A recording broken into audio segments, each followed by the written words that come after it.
In the hidden insect kingdom, beneath the giant canopy of the primeval forest, there existed a harsh truth that every creature had to accept. The sky belonged only to the perfect. Finn, a blue butterfly, the color of a deep ocean, was a painful exception to this rule. From the very moment he shivered out of his cramped chrysalis, he knew he carried a life sentence upon his wings. While his right wing was smooth and vibrant with life, his left was shriveled and withered, marked by a deep vertical rift, a jagged scar dealt by destiny itself.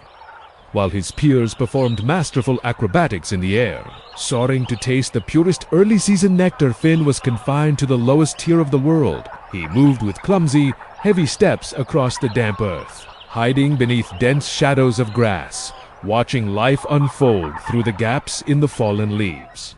One golden, fading afternoon, as Finn attempted to climb a low-hanging flower, only to tumble back into the dirt due to his crushing imbalance. Old Caterpillar, the wise yet cynical elder of the garden, slowly crawled toward him. Old Caterpillar gazed at Finn with clouded eyes and let out a long, heavy sigh. "Have you still not given up, Finn? Look at that tear. It is not just a wound. It is a boundary. The more you struggle, the more pathetic you appear."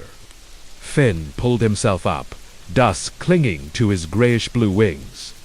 "But Elder, I am a butterfly, and a butterfly must fly. If I do not fly, what meaning does my life hold?"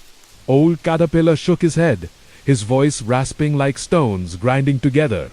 "Your destiny is on the ground, Finn.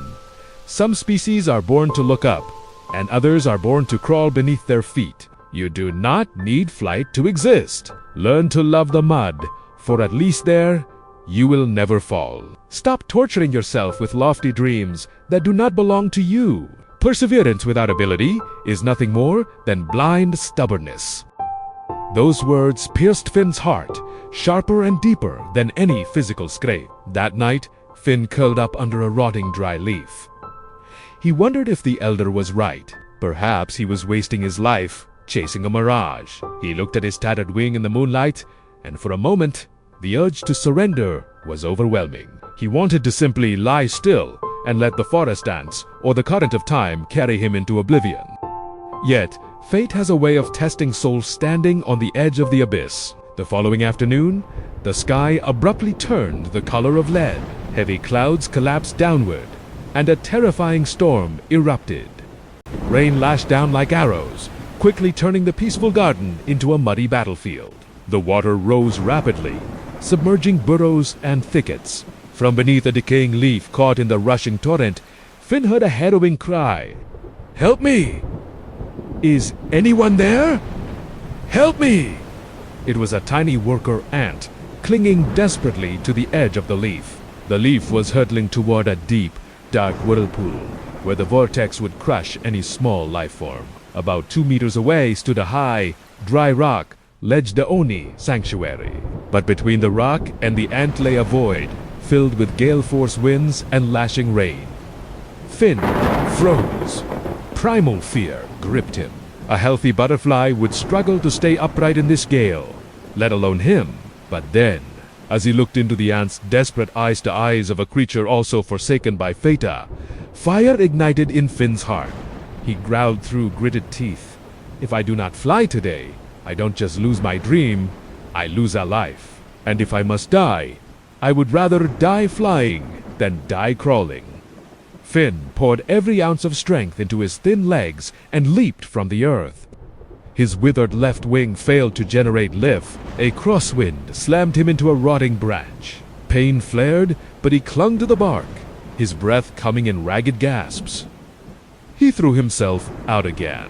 The wind was so fierce it sent him spinning like a dry leaf. Mud and rain blinded him as he plummeted toward the water, missing the deadly whirlpool by mere centimeters. "Stand up! Finn, stand up!" The scream of his spirit drowned out the thunder. In that life-or-death moment, Finn realized something miraculous. He couldn't fly straight because of his imbalance, but that shriveled left wing created a natural tilt. He began to beat his wings in a strange, haunting rhythm, the right wing powerful, the left wing holding the beat. Instead of fighting the wind, he leaned into it. Finn did not fly straight. He flew in a spiral. Like a sapphire drill bit piercing the curtain of rain, Finn hurtled forward in a wild, magnificent dance. He reached the rotting leaf and gripped the tiny ant firmly. The weight of the ant, combined with the wind, threatened to tear his tattered wings in half. Every wing beat was an agony that seared his soul. But Finn did not stop. He screamed in his heart, "Look at me, Elda! Look at me! Well, I am flying! I am flying!" As the first rays of dawn broke through the tattered clouds, the garden appeared desolate, yet brimming with new life. On the highest point of the rock ledge, Finn lay quietly beside the shivering ant. Finn's wings were no longer marked only by the old rift. They bore new scars, faded colors from the rain, and overstretched veins. But as the sun rose, those scars began to shimmer as if plated in gold. They were no longer defects. They were the medals of a warrior who had returned from the dead. His peers flew by, hovering in the air, staring in disbelief at the butterfly who couldn't fly, now standing at the highest peak of the place where even the swiftest among them would not have dared to tread during the storm. Old Caterpillar looked up from the ground. This time, he did not sigh. He bowed his head in profound respect. Finn smiled a calm, ethereal smile. He realized that giving up is the only true disability of the soul. His wings might be torn, but his will was whole. And it was his relentless perseverance that had transformed a cruel defect into a style of flight unique in all the world. Never let your flaws or the judgments of others define your limits. Sometimes, scars and failures are not there to obstruct you. They are there to teach you how to fly in a way that is uniquely yours, braver and more resilient than anyone else. As long as you do not stop, the sky will always have a place for you. Don't forget to subscribe for more interesting videos.